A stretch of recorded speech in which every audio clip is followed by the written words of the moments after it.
जब भी हम महाकाव्यों की बात करते हैं तो जहन में सबसे पहले राम या अर्जुन जैसे बड़े नायकों के नाम आते हैं, है ना? लेकिन कुछ कहानियां ऐसे किरदारों की भी होती हैं जिनका जिनका बस एक बलिदान पूरी कहानी का रुख ही पलट देता है। आज हम रामायण के एक ऐसे ही हीरो जटायु की कहानी जानने वाले हैं। जरा इस तस्वीर को देखिए।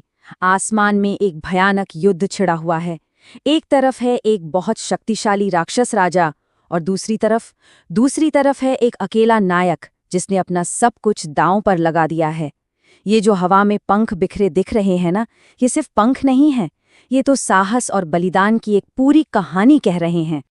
तो सवाल ये उठता है कि आखिर कौन था ये वीर पक्षी जिसने किसी और की खातिर एक राक्षस राजा को चुनौती देने की इतनी बड़ी हिम्मत की।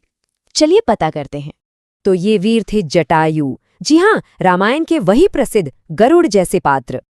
देखिए, रामायण की इतनी बड़ी कहानी में बड़े बड़े नायक हैं जो अपनी सेनाओं के साथ लड़ते हैं, लेकिन फिर जटायु जैसे योद्धा भी आते हैं जिनकी सबसे बड़ी ताकत उनकी फौज नहीं बल्कि उनका अटूट साहस होता है।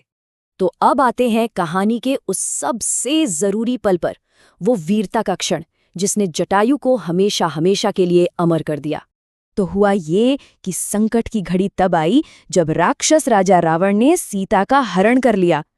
अब जटायु ने ये अन्याय अपनी आंखों से देखा और जानते हैं क्या हुआ? उन्होंने एक पल भी नहीं सोचा, सीधा उन्हें बचाने के लिए आगे आ गए। और बस यहीं से आसमान में वो लड़ाई शुरू हुई, रावण के साथ एक ऐसा युद्ध जो ताकत के मामले में बिल्कुल भी बराबरी का नहीं था। रावण का गुस्सा देखिए जरा, उसके चेहरे पर साफ दिख रहा है। सोचिए, एक मामूली पक्षी की चुनौती, उसके अहंकार को ये बात बिल्कुल बर्दाश्त नहीं हुई। तो बस इसी चुनौती से आग बबूला होकर रावण ने जटायु के पंख काट दिए और यहीं पर युद्ध का रुख पूरी तरह बदल गया। ये वो पल था जब क्रूर ताकत ने हिम्मत को हरा दिया। एक पल के लिए सोचिए उस मंजर के बारे में।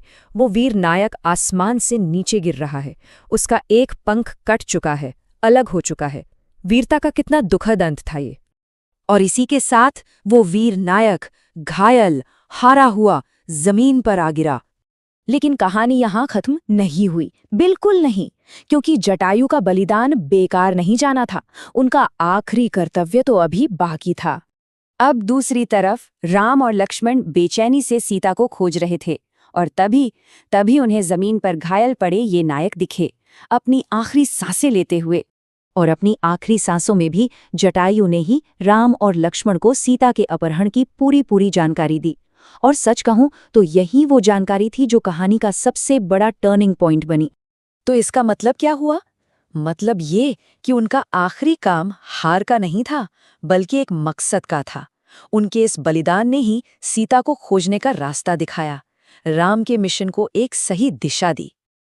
अच्छा, एक और बात, जटायु का ये साहस कोई अचानक आई हुई चीज नहीं थी। वो एक बहुत ही महान और वीर खानदान से आते थे, उनकी विरासत ही ऐसी थी। मतलब वीरता तो उनके खून में ही थी। उनके भाई थे संपाति जो खुद उतने ही वीर थे। उनके पिता अरुण सूर्यदेव के सारथी थे। और तो और उनके चाचा कौन थे पता है? वो थे खुद पक्षियों के राजा गरुड़। तो जाहिर है उनका पूरा का पूरा वंश ही वीरता की मिसाल था।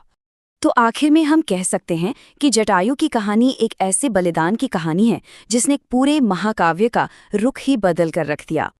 और जटायु की कहानी एक बहुत जरूरी सवाल भी खड़ा करती है।